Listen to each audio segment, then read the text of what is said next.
오늘 말씀은 같이 한번 이제 빨간 글씨 읽을까요? 시작. 예수 그리스도는 누구인가? 예수님이 누구인가? 오늘의 이제 주제입니다. 말씀은 빌립보서 2장 6절에서 8절 말씀입니다. 함께 말씀 봉독하겠습니다. 그는 근본 하나님의 본체시나 하나님과 동등됨을 취할 것으로 여기지 아니하시고 오히려 자기를 비워 종의 형체를 가지사 사람들과 같이 되셨고 사람의 모양으로 나타나사 자기를 낮추시고 죽기까지 복종하셨으니 곧 십자가에 죽으심이라. 아멘. 지난주에 이제 믿음이라는 것, 기독교 신앙이라고 하는 것, 그것이 뭐라고 말씀드렸죠? 믿음은 설득되어서 뭐 하는 것이요?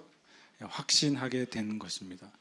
이게 굉장히 중요한 정의예요. 믿음은 설득되어서 확신하게 되는 것입니다. 기독교 신앙은 뭡니까? 결국엔 말씀에 대해서 설득되어서 말씀을 확신하게 되는 겁니다. 그러면 그 믿음의 내용이 뭐라고 그랬습니까? 바로 하나님에 대해서 뭐 한다고요? 신뢰하고 의지하고 따라가고 붙어 있는 것이다. 다시 뭐라고요? 신뢰하고 의지하고 따라가고 붙어 있는 것. 이것이 우리가 나는 하나님을 믿습니다 라고 말할 때, 나는 예수님을 믿습니다 라고 말할 때, 누군가가 물어볼 때 예수님을 믿는다는 게 뭐예요? 이렇게 물을 수 있잖아요. 당신은 예수님을 어떻게 믿으세요? 라고 말하면 우리는 분명하게 말해야 돼요. 나는 하나님을 신뢰해요. 어떤 상황에서도 하나님을 신뢰합니다. 나는 어떤 환경 가운데서 주님만을 의지합니다. 그리고 나는 성경에서 말씀하신 믿음의 삶을 그대로 따라갑니다. 그리고 세상이 어떻게 말하든지 세상이 어떤 것을 선택하든지 나는 항상 하나님께 붙어 있습니다. 실은 굉장히 중요한 고백입니다. 저와 여러분이 그 믿음의 고백 안에 있으시기를 축복합니다. 믿음이 자랄 때 신앙이 성장합니다. 맞습니까? 당연하죠. 신앙이 성장해야 또 그 사람이 인생이 바뀝니다. 성경은 분명히 믿음이 장성한 사람을 통해 하나님이 그 자신도 바꾸시고 세상을 바꾸신다고 말씀하셨습니다. 그럼 믿음은 어떻게 자랍니까? 믿음이 자라야 신앙이 성장하는 것이고 신앙이 성장할 때 인생이 바뀌어요. 쉽게 말하면 교회를 오래 다닌다고 신앙에 성장하거나 교회를 그냥 오래 다닌다고 인생이 바뀌는 것이 아니라고 성경은 말씀하세요. 다시 말하면 믿음이 자라나야 신앙이 성장하고 신앙이 성장해야 인생이 바뀌는 것입니다. 저 여러분이 신앙이 날마다 성장하시길 축복합니다. 여러분의 인생이 놀랍게 바뀌실 것을 축복합니다. 아멘. 그러면 어떻게 하면 믿음이 성장할까요? 믿음은 말씀에 대한 이해가 자랄 때 믿음이 성장합니다. 뭐에 대한 이해가 자랄 때요? 말씀에 대한 이해가 자랄 때입니다. 성경에 있는 문장들이잖아요. 근데 문장에 대해서 그게 무슨 의미인지에 대해서 이해가 더 잘하고 깊어질수록 신앙이 성장합니다. 결국에는 말씀에 대해서 일치하게 내가 말하고 행동할 때 그 사람의 신앙은 성장하고 인생이 바뀌는 겁니다. 그럼 우리가 우리 자신을 생각해야 돼요. 나의 믿음이 자라고 있는가 아닌가? 나의 믿음이 자라는 거에 따라서 신앙이 성장하고 인생이 바뀐다면 그러면 내가 나의 믿음이 자라는지 아닌지를 확인하면 됩니다. 내 인생이 바뀌고 있는지, 나의 신앙이 성장하고 있는지. 그것은 바로 첫 번째는 우리의 말이에요. 우리의 말하는 것이 성경에서 말씀하시는 것과 일치하는 방식으로 내가 말하기 시작하면 그러면 나는 믿음이 성장하고 있는 것이고 내 인생은 놀랍게 변화되고 있는 것입니다. 저 여러분의 말이 성경에 있는 말씀과 일치하는 방식으로 언어 생활이 발전하고 자라나시기를 축복합니다. 아멘. 성경에는 하나님에게 속한 것에는 실패라는 없잖아요. 그렇죠? 하나님은 실패하지 않으십니까? 아멘. 그러면 우리가 하나님의 말을 하려면 우리는 실패를 말하지 않아야 돼요. 다시 말하면 현실을 부정하라는 게 아니라 현실 다음에 실패를 말하지 말라는 것입니다. 우리에게 현실이 있죠. 심지어는 우리가 과거에 실패해서 생긴 현실이 나한테 있죠. 과거에 하지 못해서 생긴 현실이 나한테 있죠. 심지어는 내가 하지 않았음에도 불구하고 나에게 일어나는 어떤 현실들이 있죠. 그러나 믿음의 말은 하나님의 말을 하는 것이고 하나님은 절대로 실패하지 않으시는 분이라는 사실을 우리가 알잖아요. 성경엔 그렇게 말씀하시잖아요. 성경엔 하나님이 말씀하신 것은 절대로 그것이 헛되게 돌아오지 않는다고까지 말씀하셨잖아요. 그럼 내가 내 믿음이 성장하고 내 신앙이 자라나고 내 삶이 바뀌려면 하나님이 말씀하신 것처럼 말하기 시작해야 되는 것입니다. 우리는 슬픔을 말하지 않습니다. 왜냐하면 하나님은 고린도후서 1장에 하나님은 위로의 하나님이라고 그랬어요. 위로하시는 하나님이지 우리를 슬프게 하시는 하나님이 아니십니다. 슬픔의 이유가 찾아올 수 있죠. 때로는 우리의 육신이나 우리의 감정이나 우리의 인격적인 성숙함을 뛰어넘는 슬픔이 우리를 덮칠 때도 있습니다. 그럴 때라도 하나님은 나를 위로하시는 분이라는 사실을 우리는 고백하는 것입니다. 그것은 억지가 아니라 억지로 인생을 살아가는 것이 아니라 진리 안에서 살아갈 때 하나님이 살아계신 분일 때 그분이 무엇을 행하시는지를 우리가 볼 수 있게 되는 줄 믿습니다. 오늘 말씀을 통해서 저와 여러분이 예수 그리스도에 대한 믿음이 자라나고 예수 그리스도에 대한 생각이 바뀌고 예수 그리스도를 통한 말이 바뀌어서 여러분과 저의 인생이 바뀌는 시간 되시기를 축복합니다. 아멘. 오늘 말씀은 이 그리스도인들에게, 특별히 신앙인들에게는 너무 중요한 말씀입니다. 또 실은 예수님을 잘 알지 못하는 이들에게도 너무 중요한 말씀입니다. 왜냐하면 기독교라고 말하는 이 기독교, 크리스찬이라고 하는 그리스도인들에게 있어서 가장 중요한 진리는 바로 예수님이란 분이 세상의 구원자와 세상의 주가 되시려고 이 땅에 오신 하나님의 아들이라는 것을 믿는 것입니다. 기독교의 기본 진리가 뭐라고요? 예수님이란 분이 세상을 구원하시고 주가 되시기 위해서 사람으로 오신 하나님의 아들이라는 사실을 믿는 것, 이게 기독교의 기본 진리예요. 그러니까 우리의 신앙의 유일한 통로, 우리의 구원의 유일한 통로가 바로 예수 그리스도 한 분밖에 없는 것입니다. 그러므로 교회를 다니지만 예수님에 대해서 모르는 것은 실은 기독교가 아닌 것이죠. 예수님에 대해서 알지 못하는 것은 실은 신앙이 없는 것입니다. 예수님이 어떤 분이에요? 잘 모르겠어요. 이렇게 말하면 실은 정직하게 말하면 나는 신앙이 없는 것입니다. 그래서 우리 성경은 또 예수님께서 성경에서 말씀하신 그대로가 아니시라면 실은 기독교는 없는 거예요. 그렇죠? 우리가 믿는 예수님이 성경에 있는 예수님과 다르다. 그러면 기독교가 아닌 것입니다. 수많은 심지어는 기독교라고 또 교인이라고 심지어는 어떤 기독교 선교단체라고 말할지라도 성경에서 말씀하시는 예수님과 다른 고백을 하고 있다면 그것은 기독교가 아닌 것입니다. 또 예수님이 십자가에서 죽으시고 부활하지 않았다면 그렇다면 기독교도 없는 거예요. 그렇죠? 그냥 예수님이 그냥 좋은 스승이고 예수님이 그냥 기적의 사람이고 그냥 예수님이 약한 자들과 소외된 자들을 돌보시는 위대한 성인이라면 그것은 기독교는 아닌 것입니다. 그래서 예수님에 대해서 아는 것이 기독교 신앙에 대해 가장 중요한 일이 되는 것입니다. 이 단순한 질문, 예수 그리스도는 누구인가? 거기에 대한 여러분과 저의 답이 동일해야 돼요. 그리고 그 동일한 답은 성경과 동일해야 됩니다. 그래야 저와 여러분이 기독교 신앙을 가지고 있고 하나님을 믿는 자라고 말할 수 있는 것입니다. 그리고 예수님에 대해서 우리가 알아갈 때 두 가지 기본적인 자세가 있어야 돼요. 하나는 정직해야 됩니다.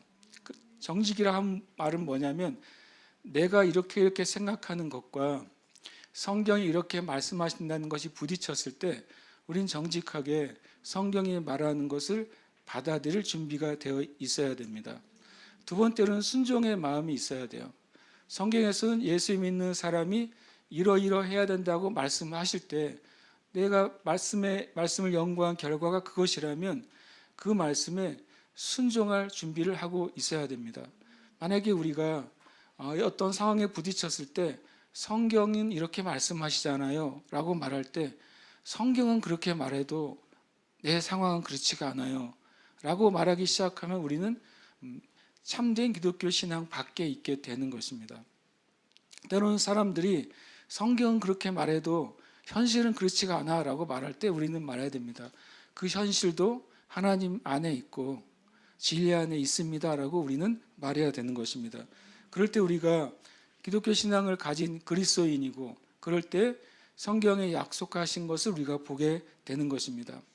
오늘 말씀은 이렇게 말씀하십니다. 그는 근본 하나님의 본체시나 하나님과 동등됨을 취할 것으로 여기지 아니하시고, 다시 한번 말하면 예수님이 기독교 신앙의 전부라면 예수님에 대한 어떤 결론이 저와 여러분에게 나면 그 결론을 통해서 하나님에 대한 어떤 신비나 믿음과 신앙에 대한 어떤 신비들이 하나하나 벗겨지기 시작합니다. 예수님에 대한 결론이 나야 그래야 하나님에 대한 의문도 벗겨져요. 예수님에 대한 결론이 나야 성경에 있는 모든 사건에 대한 그 의문도 벗겨지는 것입니다. 그러나 예수님에 대해서 예수 믿는 사람들이 결론이 나지 않는다면 그러면 성경의 모든 말들은 결론이 안 나는 것입니다. 예수님에서 내가 확실하면 확실할수록 성경에 대한 진리가 우리 가운데 확실해지시는 겁니다. 오늘 말씀에 보면 예수님에 대한 제일 중요한 첫 번째 진리, 바로 예수님은 신성과 인성을 가지신 분이라는 진리입니다. 예수님은 근본 하나님의 본체시나라고 말하고 있어요. 예수님은 바로 하나님의 본질적인 속성과 성품을 똑같이 가지고 계신 겁니다. 하나님과 예수님은 100% 일치하시는 분이다라고 말씀하고 있습니다. 그래서 온전한 하나님이신 예수님께서 시간과 공간의 제약 안에 존재하는 인간으로 오시기 위해서 모든 영광을 포기하셨다고 성경은 말씀합니다. 하나님과 동등됨을 취할 것으로 여기지 아니하셨다. 하나님이 가지고 있는 신적인 모든 속성들이죠. 신적인 모든 속성이 무엇입니까? 일단 영원해야 됩니다. 하나님은 영원한 속성을 가지고 계십니다. 또 하나님은 전능한 속성을 가지고 계십니다. 하나님은 모든 것을 아시는 속성을 가지고 계세요. 이 모든 것을 여러분 가진 사람이 그것을 실제로 모든 것을 포기한다고 하는 것은 굉장히 지극히 어려운 것입니다. 단순히 일부분을 포기하는 사람들은 있습니다. 그렇죠? 선한 일을 위해서 나의 일부분을 포기하는 사람들이 있어요. 때로는 선한 일을 위해서 이 분야는 포기하는 사람들이 있어요. 그러나 모든 것, 모든 속성과 모든 권위를 완전하게 포기하는 사람은 없는 것입니다. 존재 자체를 포기하는 것이나 마찬가지죠. 그래서 예수님이 근본 하나님의 본체이시지만 하나님과 동등됨을 포기하셨다. 이것은 예수님의 가장 큰 겸손이죠. 포기가 겸손입니다. 그런데 그 포기의 목적이 예수님 자신의 이익을 위한 포기라면 그것을 뭐라고 합니까? 자기를 위한 포기를 뭐라고 하는지 아십니까? 투자의 다른 말이라고 하는 것입니다. 예수님은 투자하신 것이 아니라 완전히 자기를 비우시고 또 보이지 아니하시는 하나님을 보이는 모습을 우리에게 보여주신 분이신 것입니다. 오히려 자기를 비워 종의 형체를 가지사 사람들과 같이 되셨다. 이 비웠다고 하는 표현이 바로 그것입니다. 예수님은 신으로서 모든 특권과 권위와 능력을 포기하셨습니다. 그래서 사람같이 되셨어요. 예수님이 단순히 사람처럼 변장을 하시고 나타난 것이 아닙니다. 그리스와 로마의 신화나 다른 세상에 있는 모든 신화들은 신이 인간의 모습으로 오는 경우가 종종 있는데 그때라도 신의 능력을 포기하는 일은 전혀 없습니다. 전혀 없어요. 신의 능력을 그대로 유지한 채 인간으로 와서 사람 한번 시험해 보는 것이죠. 아니면 사람에게 자신을 보여주는 것이 세상의 신과 신하들의 내용이에요. 그러나 예수님은 실제로 전능하신 하나님의 그 형상과 모습과 모든 것을 다 내려놓으셨습니다. 근데 우리가 아는 것처럼 성경에는 예수님이 기적을 행하시잖아요. 사람들이 이렇게 말합니다. 예수님이 모든 것을 포기하셨다고 말씀하셨는데 그러면 예수님이 행하신 기적은 무엇이냐? 병든 사람을 고치신 기적은 무엇이냐? 오병이어처럼 물질을 무한정으로 늘리게 하신 그런 능력은 무엇이냐? 바다를 걸으시는 자연계의 질서를 뛰어넘는 예수님의 능력은 무엇이냐? 이렇게 묻게 됩니다.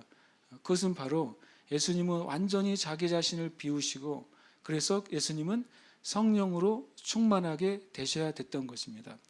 예수님이 하나님의 영광을 다 버리신 이유와 목적은 누구 때문입니까? 하나님 때문이 아닙니다. 예수님 자신 때문이 아닙니다. 바로 하나님을 떠나서 타락하고 죄로 말미암아 육신이 죽어가고 결국엔 영혼이 심판에 이를 인류와 인간을 위한 것입니다. 하나님이 우리를 구원하시려면 우리와 똑같은 상태로서 우리를 대신하셔야만 되는 것입니다. 그래서 예수님은 이 땅에 오실 때 저와 여러분과 똑같은 인격적인, 인성적인, 육신적인 성격과 특성을 그대로 가지고 오셨어요. 무한하신 하나님이 유한한 인간의 본성을 입고 오신 것입니다. 그래서 예수님에게는 하나님의 일을 하기 위해서 성령의 인재가 필요했습니다. 만약에 예수님이 하나님의 능력과 권위와 어느 정도는 포기하고 어느 정도를 가지고 오셨다면 성령님이 임하실 필요가 없었어요. 예수님은 성령으로 충만함을 입으신 후에야 우리가 말하는 기적을 행하신 것입니다. 예수님이 성령으로 충만함을 입기 전에는 예수님은 기적을 행하지 않으셨어요. 그래서 이것이 우리에게 중요한 이유가 됩니다.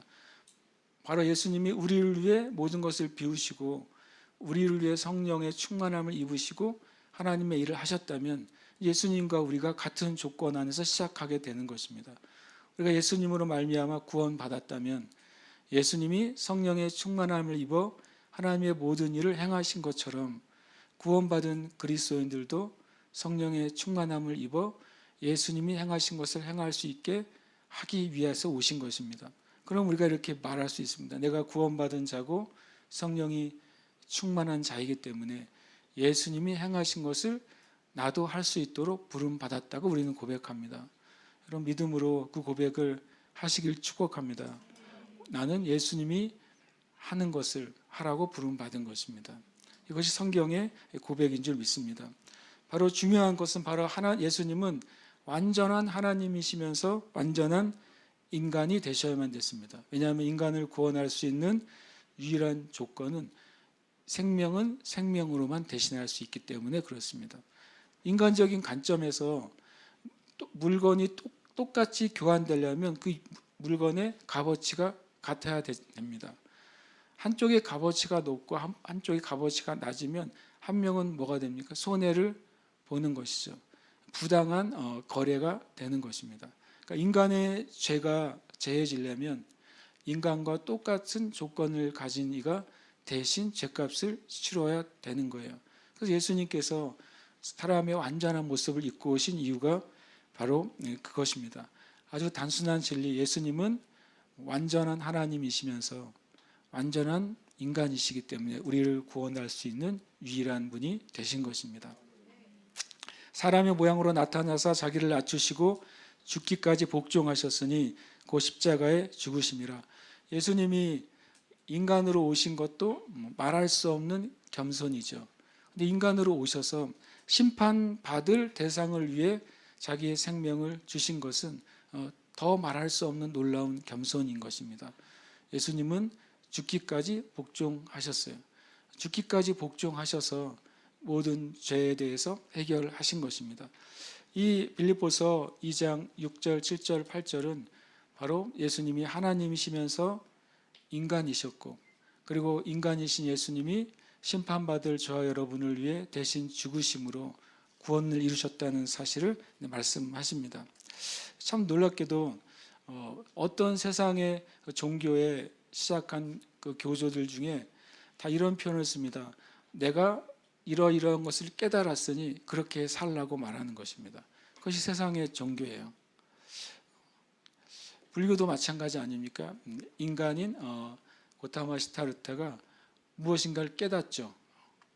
보리수 아래에서 무엇인가를 깨달아요. 그래서 깨달아서 그 깨달은 것을 우리에게 주면서 그렇게 살라고 말하는 것입니다. 공자도 마찬가지죠. 인간과 세상의 근본을 깨달았어요. 그래서 깨달아서 그렇게 살라고 이렇게 가르쳐 주는 것입니다.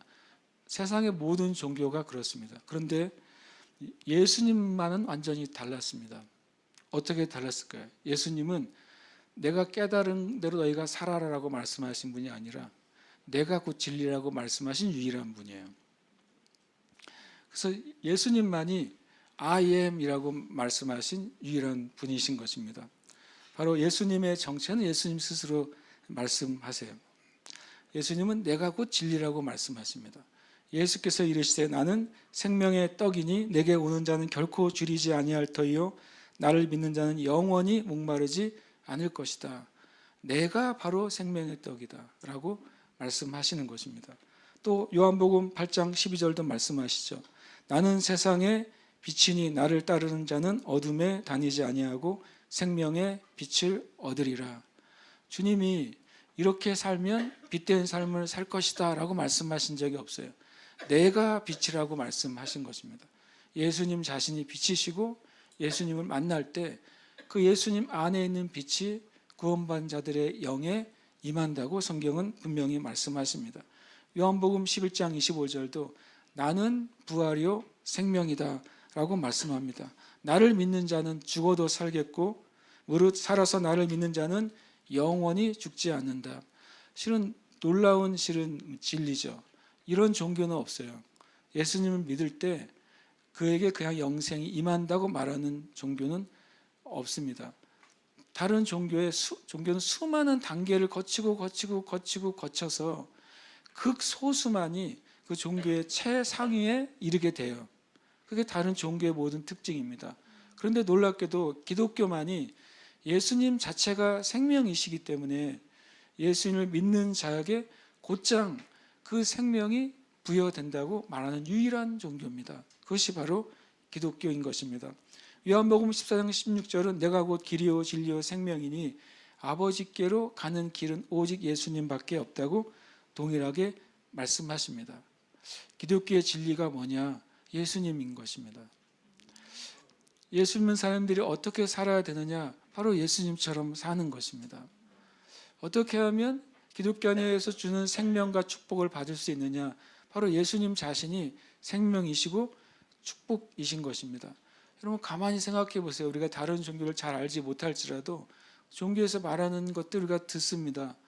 이렇게 말하는 종교는 없는 것입니다. 예수님 자체가 진리이고 생명이고 유일한 길이고 그것이 사는 길인 것입니다. 또 예수님은 마태복음 11장 28절에 수고하고 무거운 짐진 자들아 다 내게로 오라 내가 너희를 쉬게 하리라.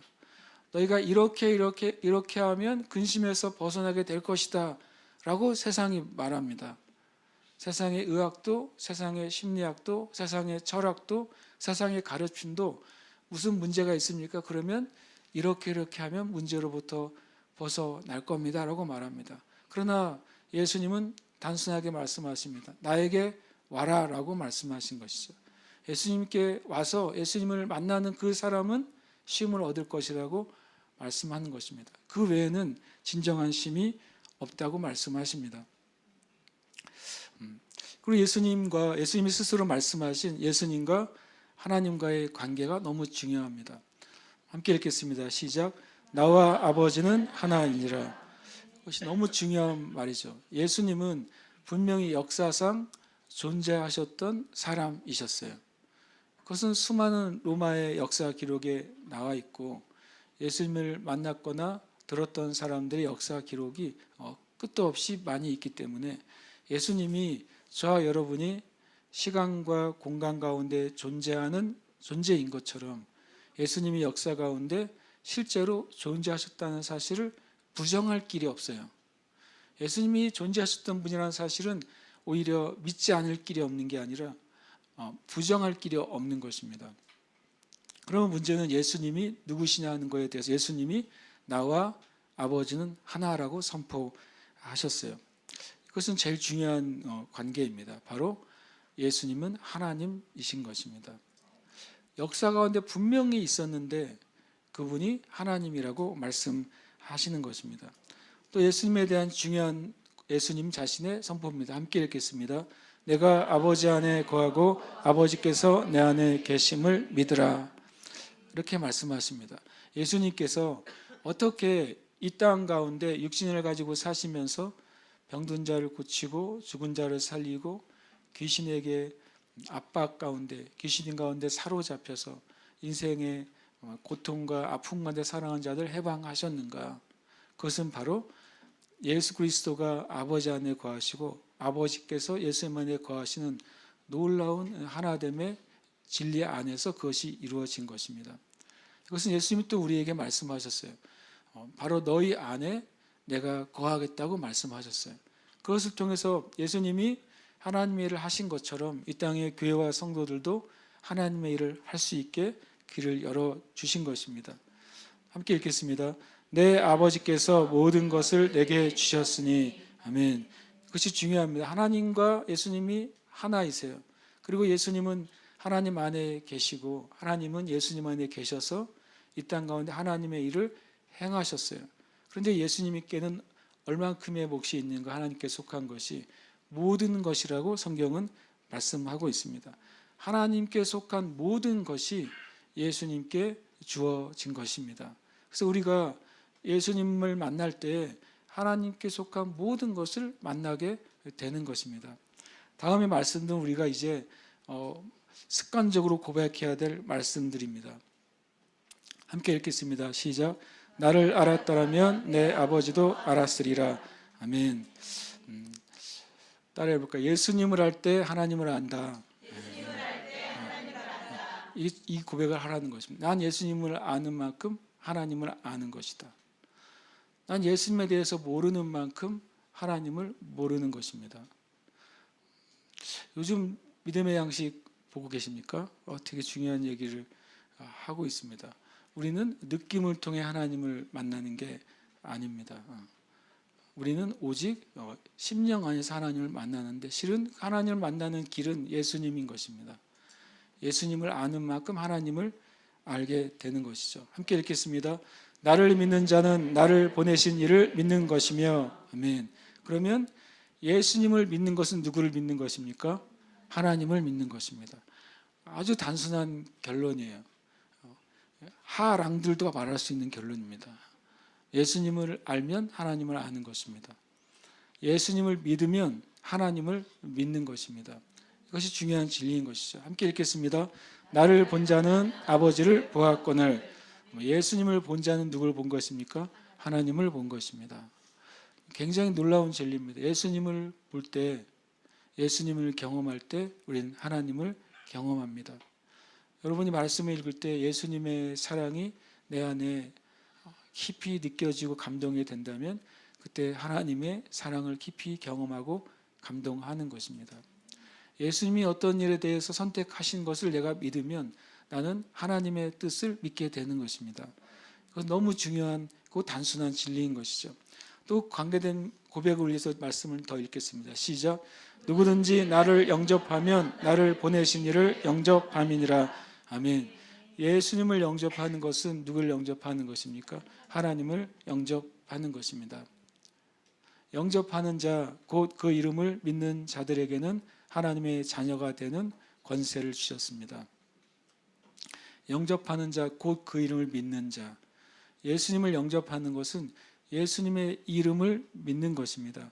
예수님이 나의 구원자라는 사실을 믿는 것이며 예수님이 나의 인생의 주인 된다는 사실을 믿는 것입니다.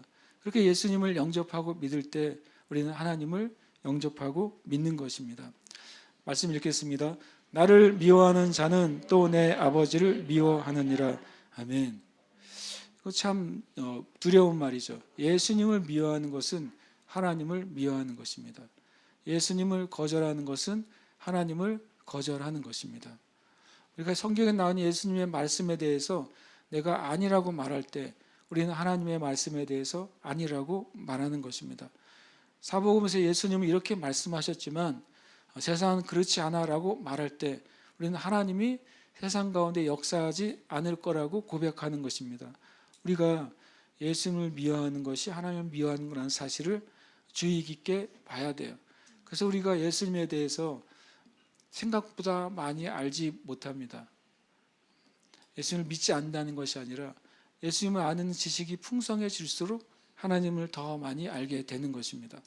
말씀 읽겠습니다. 아들을 공경하지 아니하는 자는 아버지도 공경하지 아니하느니라. 성경은 또 말합니다.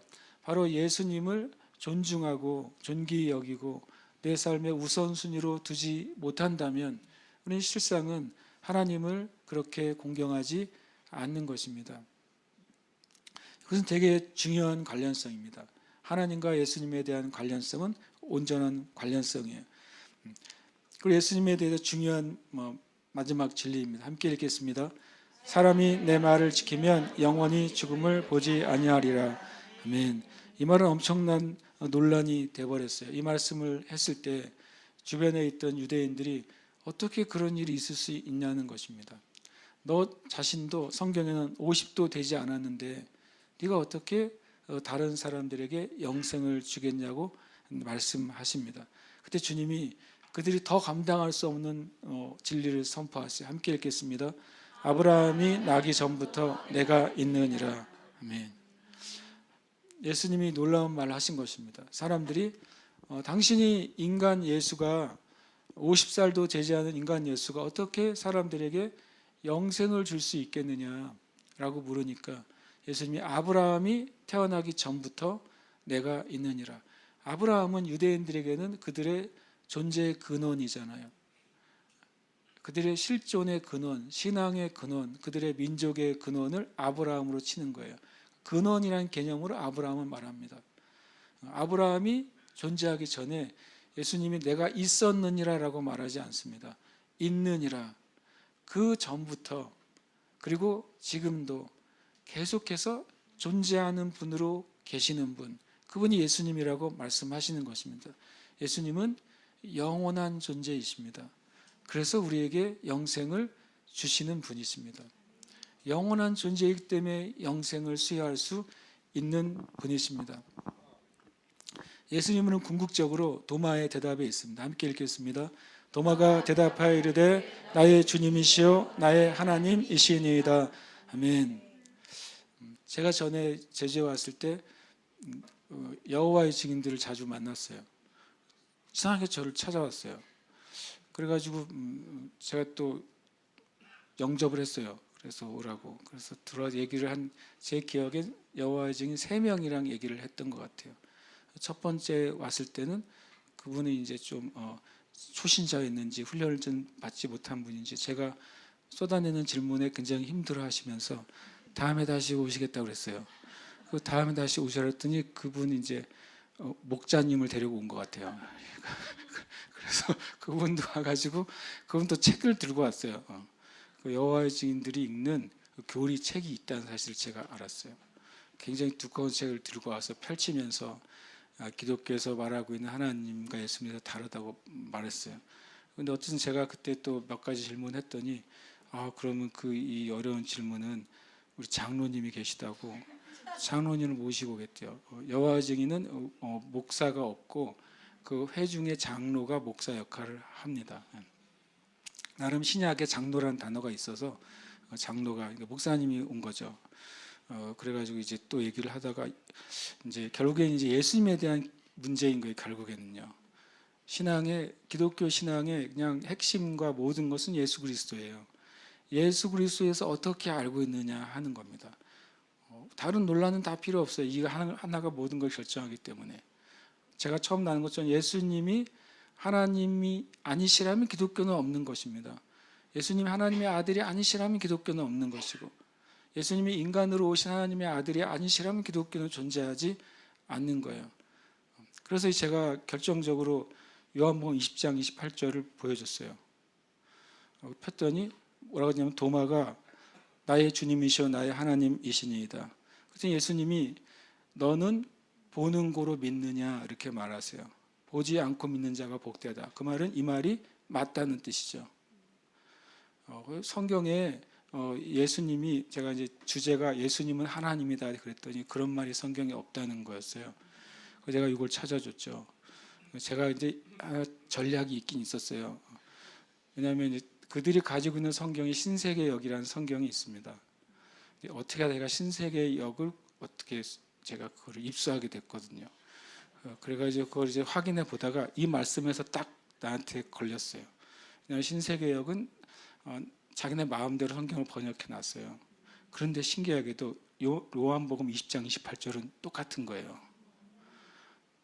열심히 공부를 안 하셨나 봐요, 그분이. 그래서 제가 여기 요한복음 20장 28절에 도마가 예수 그리스도를 향해서 나의 주, 나의 하나님이라고 돼 있잖아요. 그렇게 했더니 자기 성경을 펴면서 원래 그렇게 안 돼 있을 거라고 폈는데 문제가 생긴 거예요. 자기 성경도 그렇게 돼 있는 거죠.